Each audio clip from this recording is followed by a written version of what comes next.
Shalom Bapak Ibu Saudaraku yang terkasih, kita kembali merenungkan firman Tuhan. Tema kita kali ini tentang kasih yang memberikan pengharapan.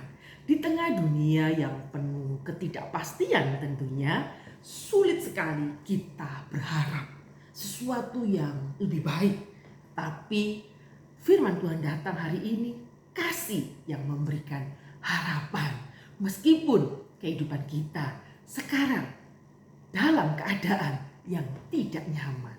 Langsung saja kita baca dalam Ratapan pasal 3. Ratapan pasal 3 ayat 21 sampai 24. Tapi hal-hal inilah yang kuperhatikan. Oleh sebab itu aku akan berharap. Selalu baru setiap pagi, besar kesetiaanmu.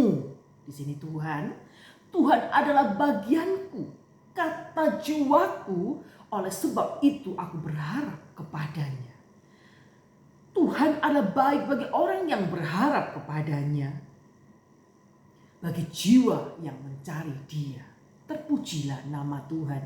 Bapak Ibu Saudaraku yang terkasih, kalau kita membaca kitab Ratapan, tentu seakan-akan kita melihat di Ratapan 3 ini bahasanya cukup bagus ya Bapak Ibu Saudaraku ya. Tetapi Yeremia menulis pada saat dia dan bangsanya dalam keadaan tidak baik-baik saja. Mari kita akan mempelajari langsung. Untuk menyingkat waktu, jangan lupa like dan subscribe. Tuhan Yesus memberkati kita semuanya ya. Mari fokus mendengar firman Tuhan. Latar belakang historis dari kitab ini adalah Ratapan 3 itu merupakan salah satu teks yang terindah ya Bapak Ibu ya. Kalau saya membacanya, seluruh bagian ini berbentuk akrostis ya Bapak Ibu ya. Artinya apa? Setiap ayat dimulai dengan abjad Ibrani yang urut ya. Satu huruf menempati 3 ayat. Ibu Saudaraku, keindahan struktur ini juga dibalut dengan kosakata dan ungkapan yang puitis dan menawan. Inilah kitab Ratapan pasal 3. Sayangnya keindahan sastra di atas sebenarnya tidak dibarengi dengan keindahan nasib penulisnya. Itu seperti yang saya katakan di awal, Yeremia yang menulis kitab ini.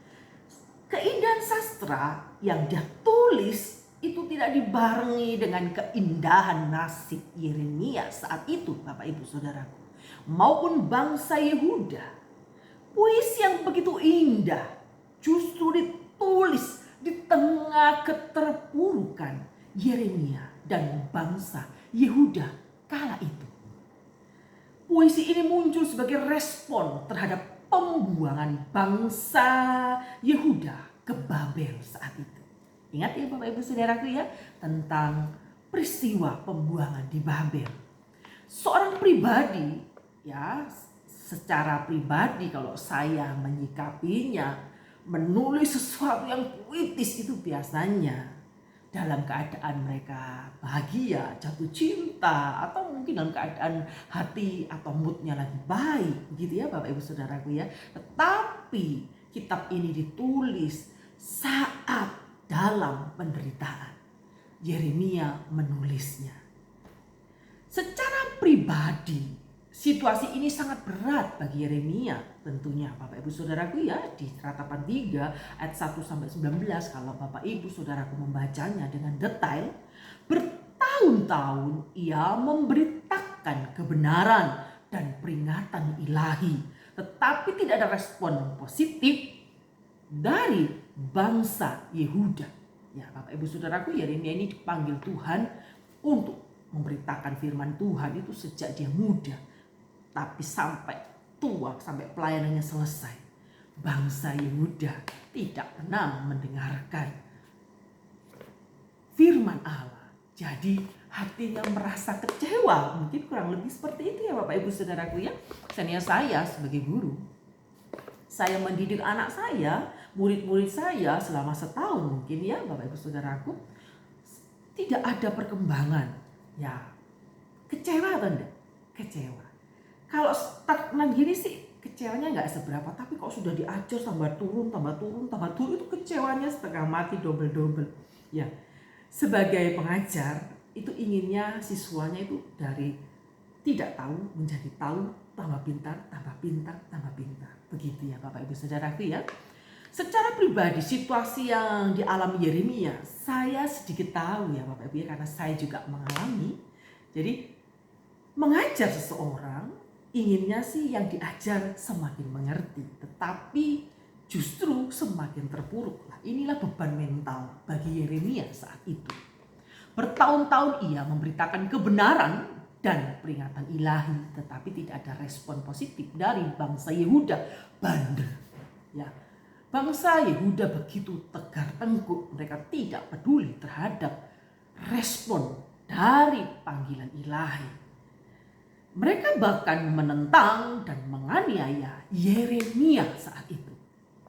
Pada akhirnya mereka benar-benar dihukum oleh Tuhan. Yeremia mungkin merasa semua pelayanannya tidak ada hasil sama sekali. Mungkin Yeremia merasa dirinya gagal sebagai abdi Allah, sebagai hamba Allah. Dia merasa gagal karena umat yang dipercayakan Tuhan kepadanya untuk dibina, tapi tidak memindahkannya. Bapak Ibu Saudaraku, bagi bangsa Yehuda secara umum saat itu, situasi itu jelas begitu menekan. Mengapa? Karena bangsa-bangsa orang di buangan ya Bapak Ibu Saudaraku ya, maksud saya orang-orang yang berada di buangan, gak ada yang namanya enak ya Bapak Ibu ya, dijajah. Kayak dulu bangsa Israel dalam keadaan dia belum dibuang ya merasa nyaman, tapi setelah dibuang ada perasaan yang tertekan, tidak nyaman ya.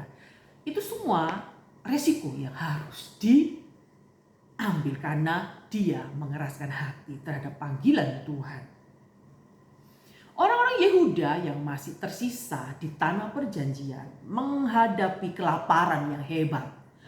Entah berapa ribu orang sudah mati karena peperangan, karena kelaparan. Ironis sih Bapak Ibu Saudara. Jauh-jauh sebelumnya Allah sudah mengingatkan, tapi bangsa Israel tidak mengindahkan yang dikatakan Yeremia. Jadi situasi Yeremia ini saya bisa pahami sedikit ya Bapak Ibu ya. Gundah gulana, kecewa, ratapannya itu loh begitu, aduh, nelongso gitu ya Bapak Ibu ya, saudaraku ya. Mereka kehilangan kota Yerusalem saat itu, tanah perjanjian, bait Allah di dalamnya. Ya.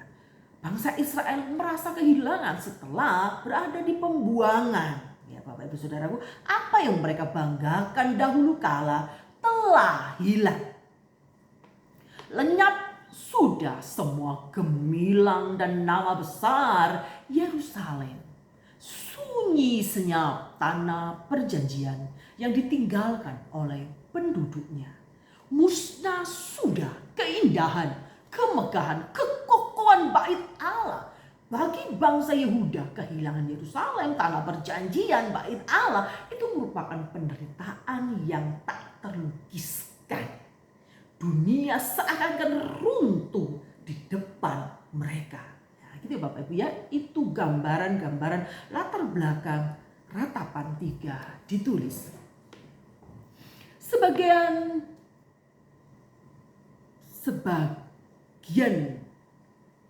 yang saya ceritakan tadi Bapak Ibu Saudaraku ya, bagian dari bangsa Yehuda, Yeremia juga pasti memahami kepedihan yang sedang terjadi tentunya ya.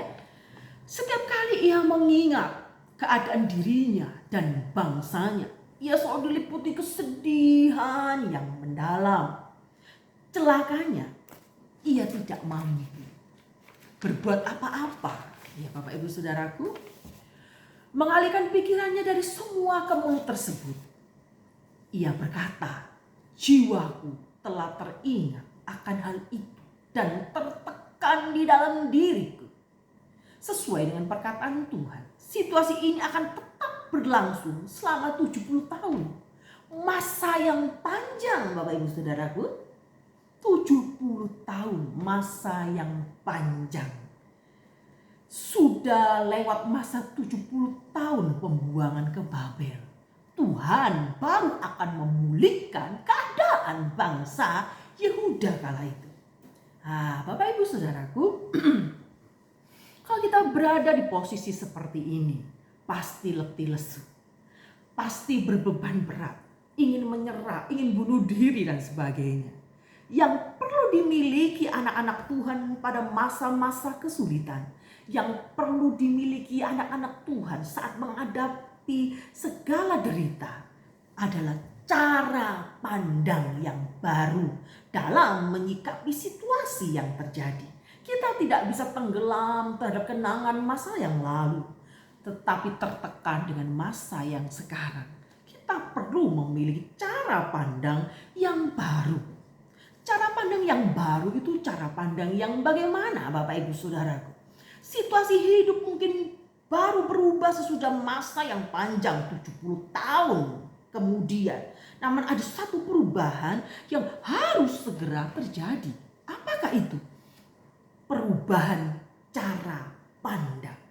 Ayat 20 dan 21 mengajarkan bahwa situasi yang sama dapat dilihat dari kacamata yang berbeda. Jadi perbedaan cara pandang ini pada gilirannya akan mempengaruhi kehidupan orang-orang yang memandangnya. Di ayat 20 pikiran Yeremia fokus terhadap persoalannya, ya kan? Dia selalu mengingat keadaannya dan tidak heran dia terbelenggu di dalam kepedihan, keputusasaan, marah, sedih, gundah gulana. Tapi di ayat 21 Yeremia mengambil pilihan yang tepat. Apakah itu? Ia memperhatikan hal-hal yang berkaitan dengan Allah, bukan persoalan kehidupannya. Jadi Yeremia mulai memikirkan Allah di dalam hidupnya. Sekarang apa sih yang membuat manusia tertekan sehingga jiwanya, mentalnya terganggu? Karena yang dipikirkan adalah persoalan demi persoalan datang silih berganti sehingga Anda terpuruk. Tapi saat Anda memandang kepada Allah, memandang kepada Kristus, Anda akan memiliki cara pandang yang baru. Bukan hanya berkutat pada persoalan kehidupan, tetapi memandang Allah sumber segalanya di dalam kehidupan ini. Ya, Bapak Ibu Saudaraku, kata kerja ku perhatikan dalam teks Ibrani sebenarnya mengandung arti ku kembalikan. Dikembalikannya, maksudnya di sini kita dapat terjemahkannya, hal ini aku kembalikan di dalam hati. Jadi kita harus membiarkan hati kita ini tertuju kepada Allah kembali. Jangan condong terhadap persoalan-persoalan yang tiada selesainya. Tiada berkesudahan persoalan. Tapi mengarahkan hati kita kepada Kristus. Mengarahkan hati kita kepada Allah. Mengarahkan hati kita hanya kepada Yesus saja. Itu akan membuat cara pandang kita menjadi berbeda dalam mengatasi persoalan kehidupan. Ada harapan di sana, Bapak Ibu Saudaraku ya. Di tengah persoalan kehidupan, saat Anda fokus dengan persoalan, Anda akan menjadi kusut seperti benang kusut ya Bapak. Galau, cepat tua Bapak Ibu Saudaraku. Tapi Anda memiliki Kristus di hati, Anda akan memiliki pola pikir, cara pandang yang baru. Di tengah persoalan kehidupan, ada Allah, ada Yesus yang ada menuntun kita. Jadi semuanya akan baik-baik saja di tengah prahara kehidupan. Mengalami gencatan apapun juga, sakit penyakit, anak nakal, persoalan orang tua, suami yang suka berselingkuh dan sebagainya. Menjadi beban berat yang menindih sehingga jiwa kita itu merana. Tapi pandanglah kepada Kristus. Di sanalah ada harapan baru. Ya Bapak Ibu Saudaraku, ungkapan ini sebenarnya menyiratkan bahwa Yeremia telah mengisi hatinya dengan hal-hal yang lain. Hatinya begitu dikuasai oleh persoalan diri kemalangan bangsa Yehuda, dia pikir sampai nemen ya Bapak Bapak Ibu Saudara, hingga hidupnya diwarnai kepedihan. Sekarang ia memutuskan untuk mengisi hatinya dengan kebenaran ilahi. Kebenaran itu sempat terlupakan karena persoalan yang datang menekannya. Namun sekarang kukembalikan lagi ke hatinya. Bapak Ibu Saudaraku, pada saat perubahan cara pandang itu terjadi, suasana hati Yeremia juga berubah. Ia tidak lagi tertekan. Sekarang ia berani berharap. Bukan hanya ia berharap loh, tapi dia memiliki pengharapan. Pengharapan itu bersifat pasti. I have hope. Bapak Ibu Saudaraku, pengharapan itu bersifat pasti. Persoalan boleh datang silih berganti, tetapi bersama Yesus kita akan menjalaninya. Kita akan menari-nari di atas badai kehidupan. Kita akan dibuat kokoh. Kita akan dibuat mampu dalam menjalani hidup. Memang persoalan tidak langsung hilang. Persoalan tetap ada, harus dijalani. Tapi hati terasa damai, sejahtera. Hati merasa sukacita. Inilah yang membuat kita berjalan dengan penuh pengharapan. Ada banyak anak Tuhan merasa terpuruk, punya Tuhan tapi masih terpuruk. Ingatlah, apa yang kau pandang secara terus-menerus itu mempengaruhi posisi hatimu. Pandanglah pada salib Kristus.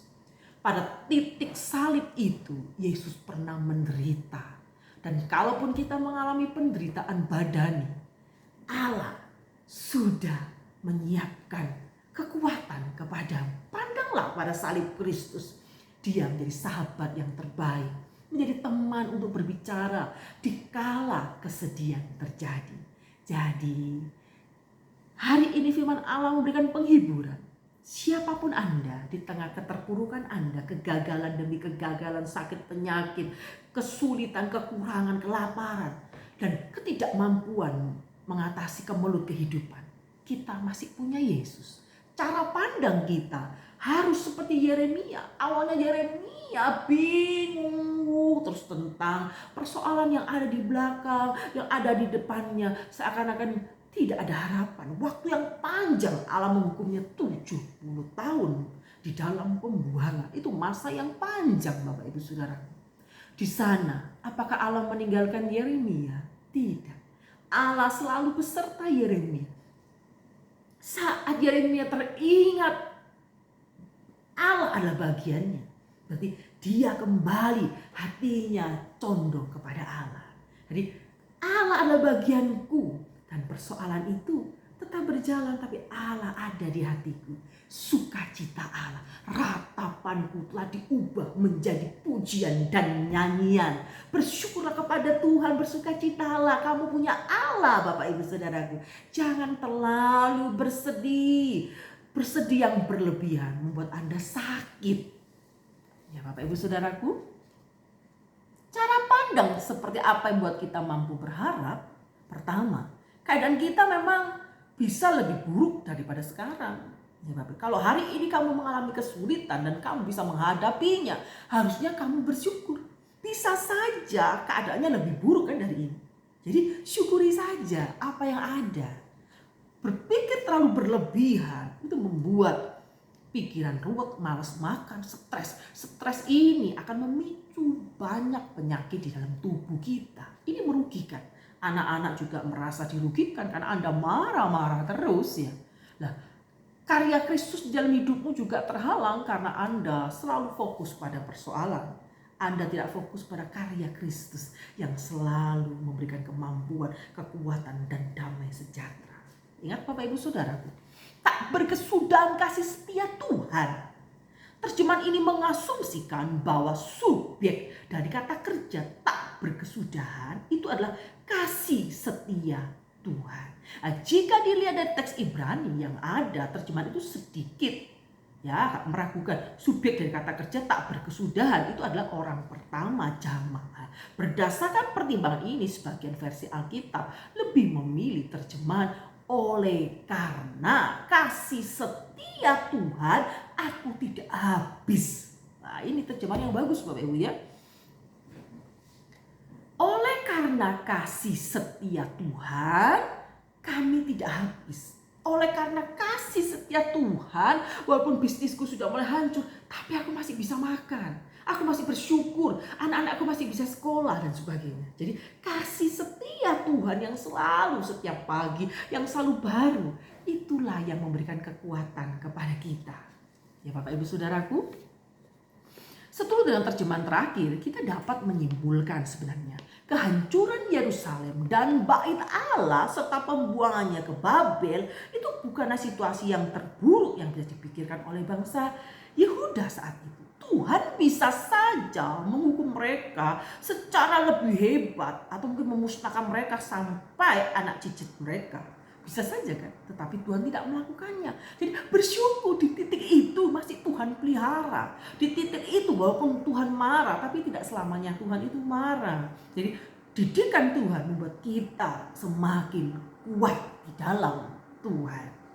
Berarti Bapak Ibu, berlebihan apabila Allah menghabisi mereka semua dari muka bumi ini kan. Tuhan itu sangat pengasih dan penyayang, dan atas perjanjiannya Dia itu setia. Tapi kita acap kali mengeluh gitu, karena kita membandingkan keadaan kita sekarang dengan keadaan yang ideal. Ya Bapak Ibu Saudaraku, manusia punya kecenderungan membandingkan masa-masa kejayaan kita dengan masa-masa yang sekarang seakan-akan jauh sekali Bapak Ibu Saudaraku ya. Berbanding jauh, tidak ideal, kita mengeluh seakan-akan Tuhan meninggalkan. Saya juga pada posisi seperti itu pernah mengalaminya Bapak Ibu Saudaraku. Dulu saya tidak pernah kekurangan uang ya Bapak Ibu Saudaraku. Menjelang saya tidak mulai bekerja, saya mulai berhenti bekerja. Tentu pemasukan keuangan berkurang jauh ya Bapak Ibu ya Saudaraku. Jadi saya berpikir kesulitan-kesulitan yang saya alami, saya berpikir Tuhan meninggalkan saya. Tapi kalau saya terpuruk dengan persoalan itu, saya akan menjadi orang-orang yang hancur lebur Bapak Ibu. Tetapi saya ingat di tengah keterpurukan saya masih punya Tuhan. Sampai hari ini, saya dan keluarga dalam keadaan baik-baik saja. Itu semua karena campur tangan Tuhan. Jadi bersyukur kepada Tuhan. Orang berpikir begini, enak ya Bu Marta suka jalan-jalan. Kemana-kemana tidak bekerja, senang berjalan-jalan.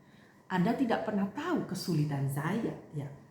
Tetapi bersyukur kepada Tuhan di tengah prahara, penderitaan, gencatan ekonomi yang sangat menekan, ada penghiburan Tuhan gitu ya. Ada berkat-berkat Tuhan sehingga saya harus jalan ke sana, kemari, mungkin ada gratisan dan sebagainya. Saya menikmati itu. Jadi di tengah penderitaan yang saya alami, saya ada penghiburan, ada pengharapan. Ada Allah di sana. Jadi tidak perlu terlalu khawatir yang berlebihan. Gitu ya Bapak Ibu Saudaraku ya. Kebaikan Allah tidak pernah berhenti dalam hidup kita. Yang kedua yang harus kita pahami. Yang pertama tadi, sebenarnya Allah bisa saja menghukum kita lebih daripada yang sekarang ini. Tapi Allah tidak melakukannya. Jadi kita bersyukur. Yang kedua, kebaikan Allah tidak pernah berhenti pada hidup kita. Yeremia menggunakan 3 kata yang maknanya berdekatan. Sebenarnya kalau kita baca kasih setia, rahmat, dan kesetiaan. 3 hal ini, semua kata ini merujuk pada kebaikan Allah. Walaupun aspek yang ditekankan berbeda-beda. Itu ya Bapak Ibu Saudaraku. Kasih setia, ya Bapak Ibu biasanya digunakan untuk kesetiaan Allah atas perjanjian kepada umatnya. Nah Bapak Ibu, kasih dalam konteks perjanjian. Kalau kata rahmat itu dapat diidentikan dengan belas kasihan atas orang-orang berdosa, orang-orang yang menderita. Nah kata kesetiaan lebih luas daripada kata kasih setia. Ya. Melalui penggunaan ketiga kata ini nyaris sinonim. Yeremia berniat untuk menegaskan keutamaan kebaikan Allah dari kata kesetiaan, kasih, dan segala kemurahan Tuhan di dalam hidup kita, rahmatnya yang selalu baru. itu mengingatkan kita, kasih setia Allah itu menjamin bahwa perjanjian dengan umatnya akan terus ada. Ya Bapak Ibu Saudaraku, Allah tidak akan membatalkan perjanjiannya. Rahmatnya memastikan umat Allah, orang yang berdosa, tetap mengalami kebaikannya. Puji nama Tuhan ya. Kesetiaannya merupakan sau yang kuat untuk menyandarkan hidup kita yang terus berguncang. 3 hal ini yang harus Anda pegang. Kasih setia Allah menjamin bahwa perjanjian dengan umatnya akan terus ada. Kedua, Allah tidak akan membatalkan perjanjiannya. Rahmatnya memastikan bahwa umat Allah yang berdosa tetap mengalami kebaikannya. Kesetiaannya merupakan sau yang kuat untuk menyandarkan hidup kita yang terus bergoncang. Jadi kita ini sebenarnya orang-orang yang berdosa patut mendapatkan penghukuman sebenarnya. Saat Anda dalam penghukuman, harusnya Anda harus tetap bersyukur. Ingat bahwa kita ini punya Allah. Allah itu pengasih dan penyayang. Kasih setianya, rahmatnya, kesetiaannya itu selalu ada untuk selamanya. Jadi bersyukurlah kepada Tuhan, pada titik ini Anda masih ada dalam genggaman tangan Allah yang lembut. Kebaikan ilahi di atas tidak hanya terus ada, kebaikan itu juga selalu baru setiap pagi, Bapak Ibu Saudaraku. Terus menerus ada dan selalu baru setiap pagi. 2 hal yang berbeda tentunya. Apa yang terus menerus belum tentu selalu baru setiap pagi. Itulah kasih Tuhan kita. Tetapi apa yang selalu baru setiap pagi berarti terus menerus ada. Ya, sampai kita hidup di dunia ini kan setiap hari kita selalu bilang setiap pagi kasih setianya, rahmatnya selalu baru kepada kita setiap hari. Kebaikan Allah mencakup 2 hal ini terus ada dan selalu baru setiap pagi. Puji nama Tuhan.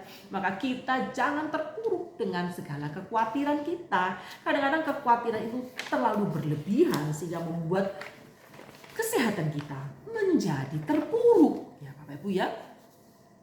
Kesadaran tentang kebaikan Allah itu akan menjadikan penghiburan yang teguh tentunya. Tak kala dunia seakan luruh dan runtuh untuk selama-lamanya, Allah mengucilkan umatnya seakan-akan. Bahkan pada saat ia menghajar anak-anaknya, ia melakukannya penuh dengan kasih dan tangisan. Pendeknya, kata pemazmur, kita seyogianya, seharusnya bersyukur kepadanya dan berkata tidak dilakukannya kepada kita setimpal dengan dosa kita dan tidak dibalasnya dengan setimpal kesalahan kita. Ya, ini harusnya kita bersyukur. Kita masih diberi penghiburan, pengampunan dosa. Ketiga, Allah adalah bagian kita. Ayat ini membuat sebuah inklusio di ayat 21. Keduanya sama-sama membicara tentang pengharapan. Keduanya sama-sama menyentuh bagian terdalam dalam diri manusia, yaitu hati. Kadang-kadang hati kalau terlalu kacau, terlalu khawatir, itu membuat tidak bisa tidur ya Bapak Ibu ya. Kata jiwaku dapat dipahami sebagai sebuah bahan pembicaraan dengan diri sendiri ya Bapak Ibu Saudaraku ya. Maksudnya aku berkata kepada diriku dengan terus-menerus mengingatkan diriku sendiri bahwa Tuhan adalah bagian kita dan kita akan selalu dimampukan untuk berharap. Memang tidak ada harapan kayaknya melihat kondisi ekonomi tidak semakin baik.